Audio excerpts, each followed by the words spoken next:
First cab off the rank this week is The Fall Guy, an epic blockbuster that's also an ode to cinema's unsung heroes, stunt crews. Filmed here in Oz, Ryan Gosling plays Colt, a stuntman fresh off an almost career-ending accident, while Emily Blunt is a hotshot director and Colt's former flame, who's trying to make her first big blockbuster. Anyone but him. I didn't approve him. You know that. You are literally the last person on earth I want to see slap the shit out of you. I really could. And I'm open to that in a safer environment. But the SHIT hits the fan, then catches fire and falls off a building when the film's self-obsessed lead goes missing. At this moment, who are you gonna call? Well, Colt, of course. You need to bring him back on.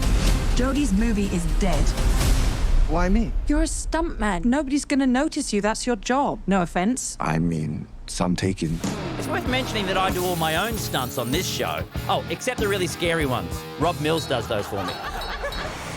Oh, scary films are so hot right now, so it's time to show us your deck with tarot. 12 cards in a circle. One more at the heart. With this final card, your reading will start.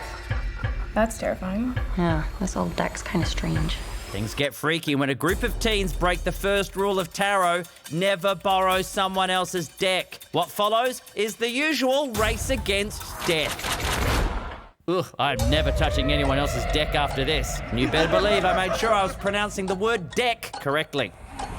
Last up is the action-packed Boy Kills World. This one centers around Boy, a mute orphan who's driven by his tough guy inner monologue. That's me, facing televised execution by breakfast cereal mascots. Not my happiest day. Boy is seeking revenge after his family was murdered by the deranged matriarch of a corrupt post-apocalyptic dynasty. Whew, how's that for a tongue twister? Luckily, I didn't have to add any mentions of stunts and decks, or I really could have gotten myself into trouble. The mission is simple. Make the Vanderkoys pay for what they have done.